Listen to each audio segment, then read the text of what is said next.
안녕하세요. 반갑습니다. IT의 답을 터득하다 아답터 채널의 민기술사입니다. 오늘은 두 번째 시간이죠. 머신러닝 파이프라인에 대해서 배워보도록 하겠습니다.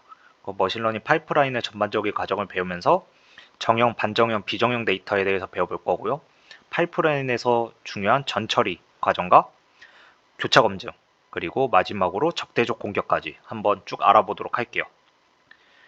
머신러닝 파이프라인은요, 머신러닝 전체 과정을 순차적으로 처리하는 일련의 프로세스를 의미합니다. 머신러닝을 수행하는 데 있어서 처음에는 데이터를 수집을 해야 될 거고요. 데이터를 수집한 데이터를 가지고 전처리 과정을 거쳐서 데이터를 가공을 하게 됩니다. 그 후에 내가 원하는 모델을 학습을 하게 되고요. 예측을 통해서 평가를 하게 돼요. 이 일련의 과정을 거치게 됩니다. 그럼 우리는 이 일련의 과정을 다 이해하면은 머신러닝이랑 딥러닝은 완전히 이해했다고 볼 수가 있어요. 그래서 오늘은 전반적으로 이 프로세스에 대해서 설명을 드리고 특히 이 중에 중요한 전처리에 대해서 설명을 좀 더 드려보도록 할 거예요. 자, 첫 번째 단계는 데이터 수집 단계입니다. 여러분들이 뭐 직장에 가서 머신러닝이나 딥러닝을 하게 되거나 아니면은 연구를 하게 되거나 뭐 대학원이나 어딜 가서 데이터를 수집을 하게 될 겁니다. 데이터를 수집을 하게 되는데 여러분들이 만나는 데이터의 종류는 크게 세 가지가 있어요. 그 중에 우선 정형 데이터와 비정형 데이터를 먼저 보면요. 정형 데이터는 구조가 정해진 데이터예요. 우리가 자주 보는 엑셀의 스프레드시트, 그리고 CSV 파일, 관계형 DB, MS 이런 것들이 구조가 정해져 있죠. 어떻게 테이블 형식으로 정해져 있잖아요. 그렇죠? 이런 것들이 정형 데이터예요. 그리고 비정형 데이터는요. 구조화되어 있지 않은 데이터입니다. 영상, 이미지, SNS 게시글, 텍스트 문서 이런 것들은 구조화되어 있지 않죠. 그래서 어떤 데이터의 종류냐에 따라 여러분들이 학습 방향을 정해야 된다는 겁니다. 당연히 정형 데이터가 학습하기는 더 쉽겠죠. 머신러닝 모델을 만들기 더 쉽겠지만 요즘은 빅데이터 시대라고 해서 비정형 데이터의 데이터를 가지고 더 많은 머신러닝 모델들을 만들어내고 있죠. 그리고 정형 데이터와 비정형 데이터 말고 이 중간 성격을 띠는 데이터가 있습니다. 바로 반정형 데이터가 있는데요. 반정형 데이터는요. 내부 정보를 표현하는 메타 정보가 포함된 데이터라고 이야기를 합니다. 그래서 구조화는 정형 데이터보다는 되어 있지 않은데 이 구조화되어 있지 않은 데이터를 설명해주는 데이터가 포함이 되어 있는 거예요. 즉 설명서가 들어가 있어요. 그래서 그 메타 정보를 보고 이 데이터는 어떤 구조를 가지고 있구나라고는 알 수 있는 정도의 데이터가 반정형 데이터입니다. 크게 XML, JSON 또는 로그 파일이 있죠.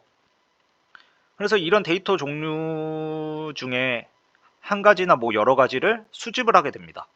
수집을 하게 되면요. 전처리를 거쳐서 데이터를 가공하게 돼요. 근데 전처리가 중요한 이유에 대해서 한번 좀 생각을 해봅시다. 일단 전처리는요. 데이터를 분석할 수 있도록 데이터를 가공하는 작업이에요. 즉 로우 데이터를 클린 데이터로 만드는 작업입니다. 로우 데이터는 날 것이죠. 낡은 데이터를 깨끗한 데이터로 만드는 작업이에요. 그러니까 데이터 없이는 분석이 불가하기 때문에 대단히 중요한 단계입니다. 현업에서 머신러닝을 하시는 분들은 공감하실 텐데 뒤에 모델 학습, 예측, 평가 이런 것들은 코드 막 두세 줄씩으로만 적으면은 알아서 학습이 돼요. 라이브러리가 워낙 잘 되기 때문에.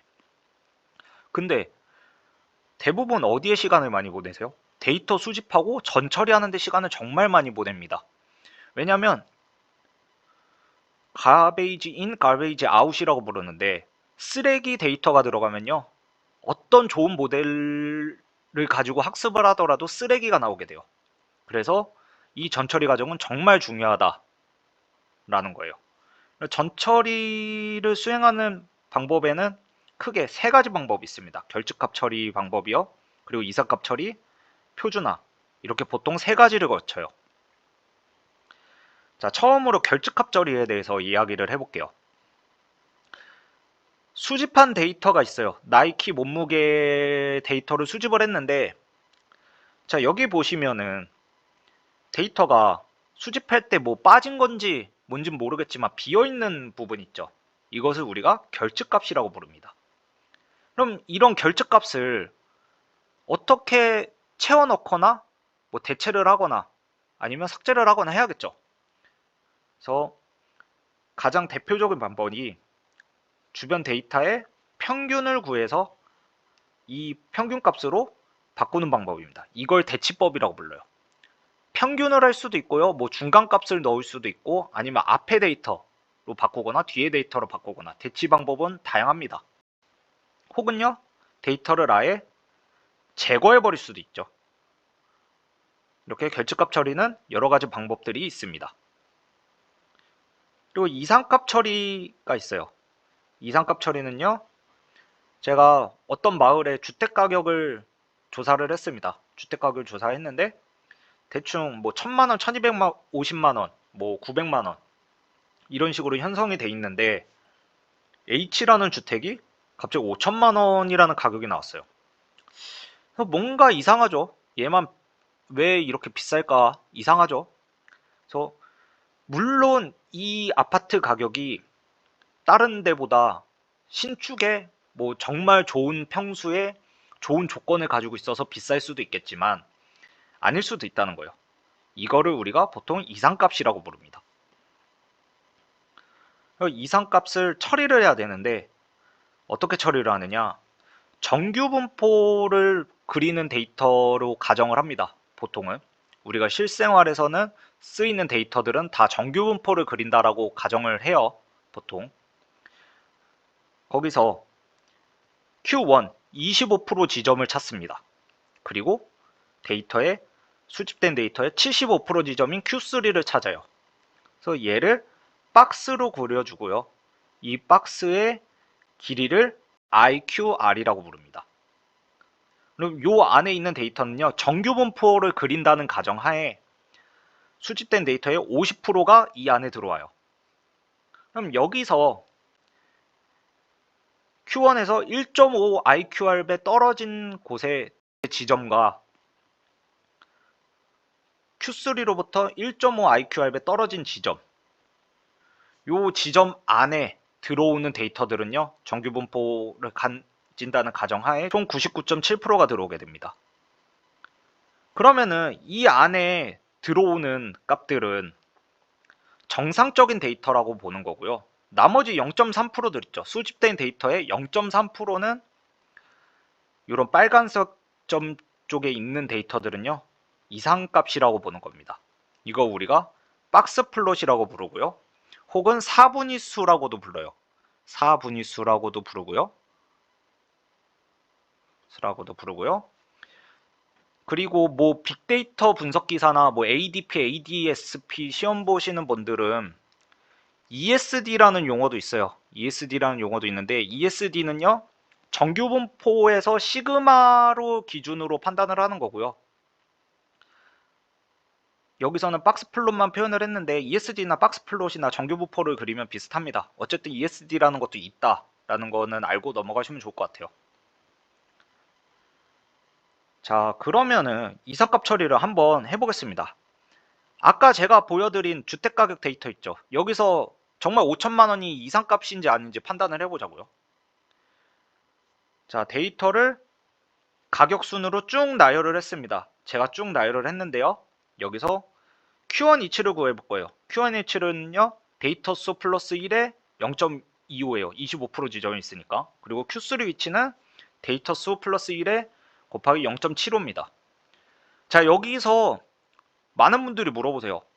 왜 데이터 수 곱하기 0.25가 아니라 왜 플러스 1을 해주세요? 이런 식으로. 이렇게 생각을 해봅시다. 자, 여기 우리가 4개의 데이터가 있어요. 요 4개의 데이터만 있다고 가정을 해보세요. 4개의 데이터가 있으면은 50% 지점은 어디예요? 여기죠. 즉 2.5 지점이라고요. 4개의 데이터의 중앙은. 그래서 4 나누기 2가 아니라요. 4 플러스 1 나누기 2가 50% 지점입니다. 여기가 50% 지점이 돼요. 그래서 플러스 1을 해주는 겁니다. 25% 지점이랑 Q3의 75% 지점도 마찬가지로 그렇게 플러스 1을 해서 구해줘야겠죠. 이러면 이해가 되시죠? 왜 플러스 1을 하는지. 이거 문제 풀다가 많이들 플러스 1 안에서 틀리는 경우 많이 봤어요. 자, 그러면 Q1의 위치는요, 2.25 위치에 위치하고요. Q3 위치는 6.75에 위치할 겁니다. 즉, C와 A에서 C의 4분의 1 정도 치우친 위치에 Q1 위치가 놓여질 거고요. Q3는요, E와 B 중에 B 쪽으로 위치를 할 겁니다. 이게 Q1이고 이게 Q3가 되겠죠. 자, 그럼 Q1의 값을 한번 구해보면요. 950 곱하기 0.75 플러스 1000 곱하기 0.25예요. 왜 이렇게 될까요? C 쪽으로 치우쳐져 있잖아요. C 쪽으로 치우쳐져 있으니까 치우친 만큼 가중치를 더 줘야겠죠. 내분점을 구하는 거와 같습니다. 그래서 가중치를 주게 되는 거예요. C 쪽에 더 가깝잖아요. 그쵸? A보다 C 쪽에 가깝기 때문에 0.75를 주는 거고 0.25를 주는 거예요. 그럼 Q3도 마찬가지겠죠. B 쪽에 더 가까우니까 B 쪽에 더 가중치를 주는 겁니다. 이해되시죠? 근데 얼마큼 줘요? 내분하는 것이니까 0.75만큼 더 주는 거예요. 그리고 나머지 0.25만큼 주는 거고요. 그러면 Q1은 962.5가 나오고 Q3는 1237.5가 나올 겁니다. 그러면 이거를 박스를 그려주고 이 박스의 길이가 IQR이랬죠. IQR은요 1230.5에서 962.5로 뺀 285가 될 겁니다. 자, 그럼 여기서 1.5 IQR 되는 지점을 찾아보면요. 요 위치는 535가 될 거고요. Q3보다 1.5배 떨어진 바깥쪽은요. 계산하면 1665가 됩니다. 주택가격 데이터에서는요. 535에서 1665 사이가 정상값이 된다는 거예요. 물론 데이터 수가 많지 않기 때문에 정확할 수는 없겠지만 지금 제가 보여드린 거는 이런 식으로 문제를 푼다라고 보여드리는 거예요. 그럼 5천만 원은 당연히 이 안에 들어가지 않은 데이터니까 이상값이라고 우리가 판별을 할 수가 있겠죠. 이렇게 이상값을 판별을 해서 이상값을 제거를 할지 아니면 변환을 할지 아니면 남겨둘지는 학습시키시는 여러분들이 판단하시는 거예요. 무조건 제거하는 건 아니에요. 정상인 데이터일 수도 있잖아요. 이게. 자, 그 다음은 표준화를 해줍니다. 표준화는 왜 해주느냐? 자, 이런 분포를 그리는 데이터와 아래처럼 분포를 그리는 두 개의 데이터가 있습니다. 위에를 A 데이터, 밑에를 B 데이터라고 해볼게요. 그래서 A 데이터의 평균은요 80이고 표준 편차가 30이고 B 데이터는 평균이 180이고 표준 편차가 20이에요. 근데 이렇게 종류가 다른 두 데이터를 가지고 모델을 학습하게 되면은 특성이 다르기 때문에 이 특성이 다른 게 영향을 받을 수가 있습니다.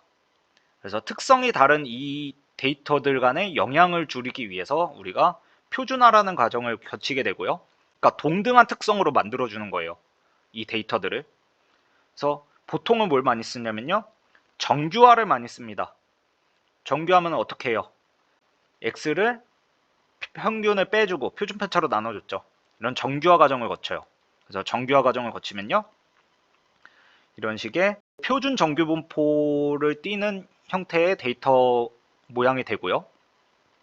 평균이 0, 표준편차 1로 두 데이터가 균일한 특징을 갖게 되죠. 이 외에도 표준화 방법 중에 또 하나는 스케일링이라고 해서 민맥스 스케일링이라고 또 있어요. 여기 민맥스 스케일링 제가 적어줄게요.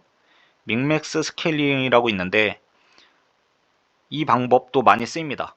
그래서 제가 요 자료에는 언급하진 않았는데 민맥스 스케일링은 말로 간단히 설명드리면은 값 중에 제일 높은 값을 1로 값 중에 제일 작은 최소값을 0으로 해서 0과 1 사이로 모든 데이터를 표현해 주는 거예요.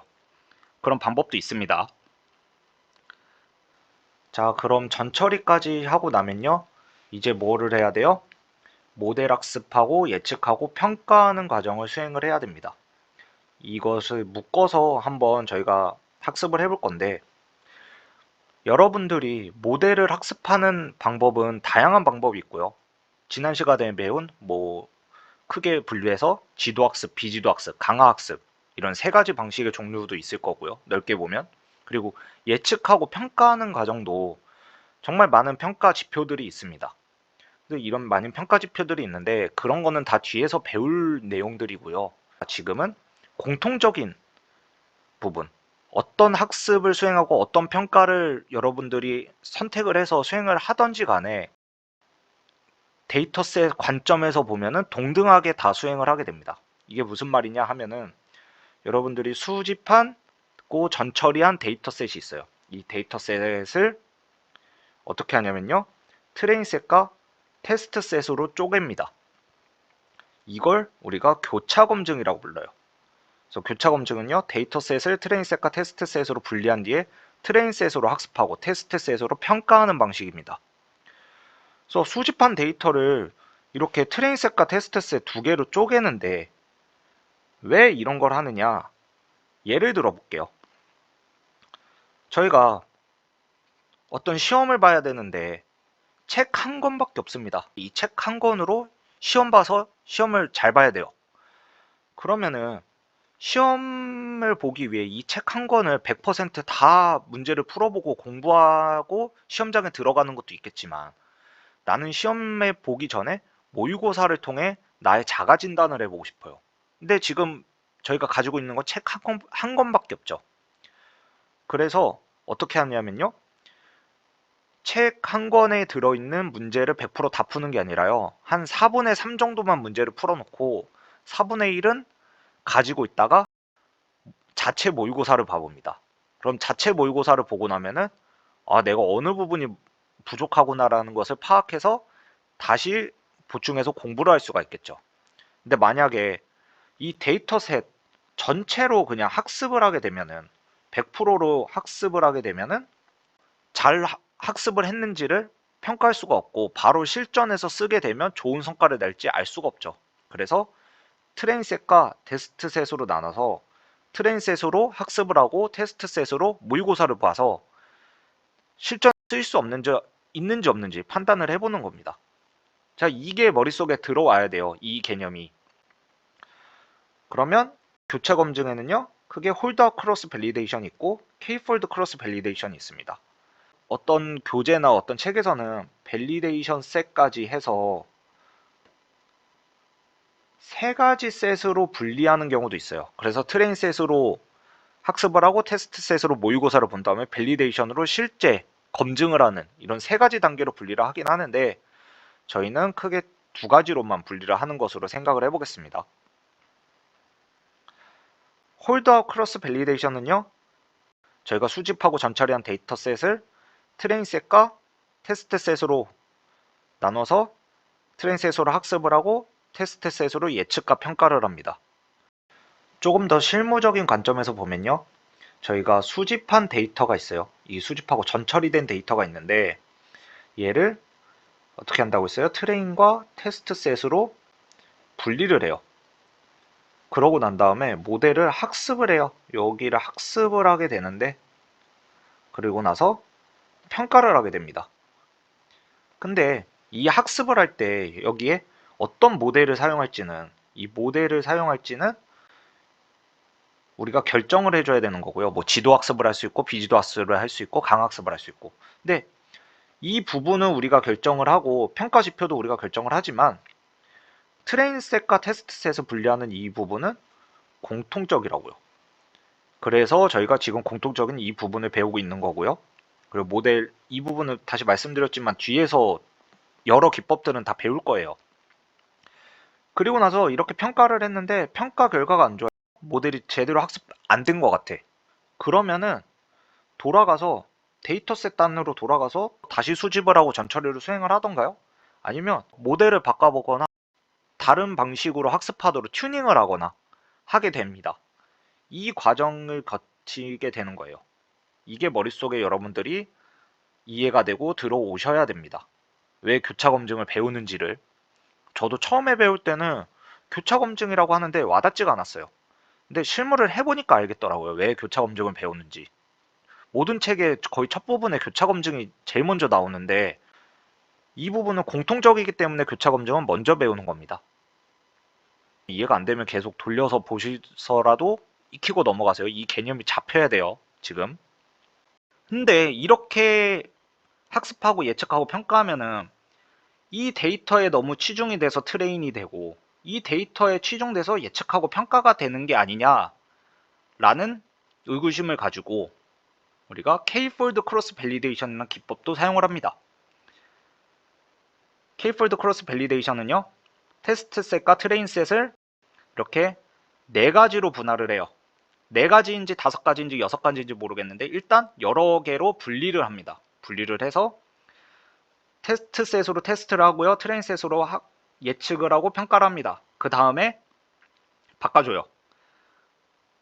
얘로 트레인 셋을 만들어서 다시 학습하고 예측 평가를 하고요. 그 다음에 얘로 트레인 셋으로 바꿔주고요. 그 다음에 얘로 바꿔서 각각 학습과 예측 평가를 수행을 합니다. 즉 K개 나눠 학습 후에 평균 결과를 활용하고요. 지금은 K가 4겠죠. 저 4번 나눴으니까. K 개수는 여러분들이 정해주시고 보통 K는 4로 많이 사용을 합니다. K폴드라는 용어가 K번 접는다는 표현이잖아요. 그래서 4번 접는다라는 의미로 생각하시면 될 것 같아요. 자, 그래서 크로스 밸리데이션을 수행하려고 해서 제가 어느 대학교에 가서 1학년, 2학년, 3학년, 4학년에 100명씩의 데이터를 가지고 왔어요. 그래서 이 사람들의 뭐 성적이라고 해볼까요? 성적을 예측하는 모델을 만들고 싶습니다. 그래서 머신러닝을 수행을 하려고 하는데요. 그래서 데이터를 테스트 셋과 트레인 셋으로 나눴어요. 근데 이 나눠진 4개의 세트들에 이 첫 번째 테스트 셋에는 1학년 100명 데이터가 들어가고 그 다음에 두 번째 셋에는 2학년 100명, 세 번째 셋에는 3학년 100명 데이터가 들어가고 마지막 트레인 셋에는 4학년 100명 데이터가 들어가요. 그러면요, 테스트를 수행할 때는 1, 2, 3학년에 특화되게 테스트가 됐는데 평가할 때는 4학년에 평가를 하게 돼요. 이게 제대로 된 학습이 될까요? 안 되겠죠. 학습이 엉망이 될 거예요. 그러면 데이터를 어떻게 하면 골고루 분리가 가능할까라고 생각을 해보는 겁니다. 여기서 나오는 기법 중에 하나가 층화 추출법이라는 기법이에요. 이 기법은요, 층내는 동질적, 층간은 이질적 특성을 가지도록 구성하여 추출을 하게 됩니다. 자, 다시 1, 2, 3, 4학년 간에 이렇게 층을 하나 만들어요. 층을 만들어서 층 단위로 25명씩 데이터를 뽑습니다. 그럼 이 25명이 모여서 100명이 되겠죠. 이 100명을 셋에 넣어주면 1, 2, 3, 4학년이 고른 비율로 골고루 들어가게 될 거라고요. 각 세트마다. 그렇죠? 그래서 요 층 내는요, 1학년, 2학년, 3학년, 4학년들끼리 동일한 특성, 동질적인 특성을 가지고요. 층간은요, 학년이 다르죠. 층간은 특성이 다릅니다. 층간은 이질적 특성을 가지도록 구성해주는 방법이 바로 층화추출법이에요. 그래서 층화추출법은요, 적은 비용으로 더 정확한 모델 학습이 가능하게 해주는 통계적 기법이에요. 자, 그 다음은 적대적 공격입니다. 우리가 IT의 모든 분야에서 발전을 할 때 빼먹을 수 없는 것 중 하나가 보안 공격이에요. 보안 공격. IT가 발전을 하면은 그에 관련된 공격도 당연히 발전을 할 수밖에 없습니다. 그 중에 대표적으로 4가지 기법에 대해서 배워볼 거예요. 첫 번째는 침입 공격이에요. 그리고 모델 학습단에서 발생하는 오염 공격이 있고요. 예측단에서 발생하는 회피 공격, 그다음 평가 단계에서 발생하는 추출 공격이 있습니다. 침입 공격은요, 학습 데이터를 추출해 나가거나요, 아니면요 학습 데이터에 노이즈를 삽입하는 공격이에요. 그리고 오염 공격은 악의적인 학습 데이터를 주입해서 모델의 학습을 엉망을 시켜버립니다. 예를 들어서 자율주행차 모델을 만들기 위해 데이터를 학습을 하는데 자율주행차는 가다가 사람이나 사물을 만나면 멈추거나 이동을 해야 되죠. 그러면 사람이나 사물 데이터를 잘 학습을 시켜야 얘가 사고가 일어나지 않을 텐데 누가 악의적으로 사람이나 사물 데이터를 조작해서 데이터를 넣어 놓으면은 이상하게 학습이 돼서 사람인데 사람이라 인지를 못하고 교통사고가 나는 이런 사태가 발생할 수가 있겠죠. 이런 식으로 악의적으로 데이터를 주입하는 거예요. 침입 공격은 단순히 노이즈를 삽입하는 거라면은 오용 공격은 정말 악의적으로 데이터를 조작하는 행위라고 볼 수 있습니다. 그 다음에 회피 공격은요, 추론 과정에서 데이터를 교란해요. 그래서 예측을 하는데 예측을 잘 못하게 해서 모델이 학습이 이상하게 됐나? 라고 착각하게 만들거나 할 수 있겠죠.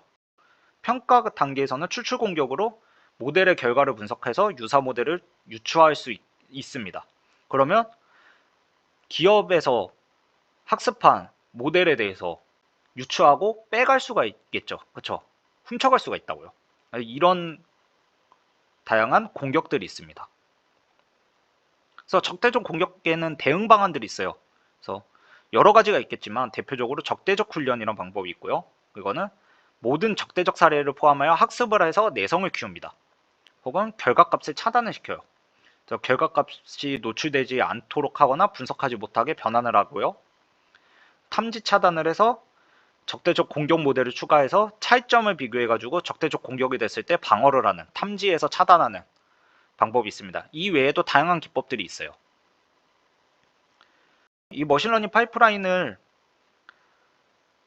기업이나 연구할 때 진행을 하게 되면은 이 모든 과정을 다 사람이 일일이 할 수가 없어요. 사실상 인력 부족도 있고 그렇기 때문에 일부 구간이나 혹은 정 구간을 자동화를 수행하게 됩니다.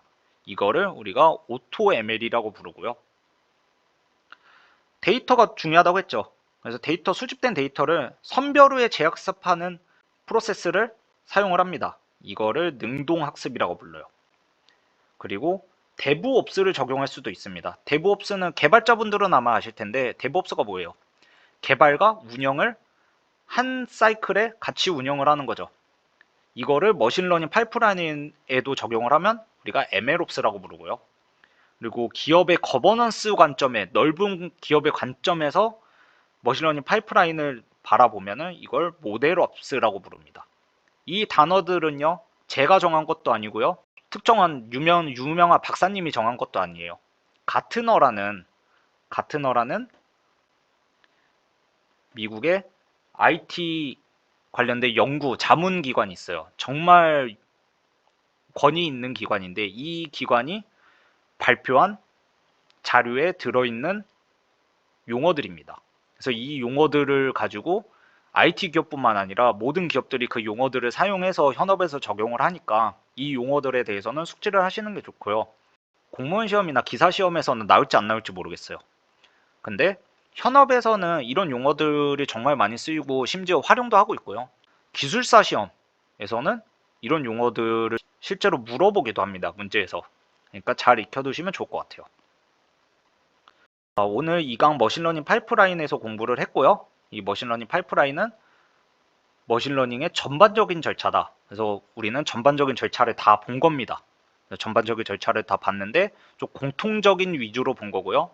이제 뒤로 갈수록 특정 목적에 맞는 모델과 학습 기법 그리고 평가 방법들에 대해서 공부를 점차 하게 될 거예요. 오늘은 여기까지 하도록 하겠습니다. 수고하셨습니다.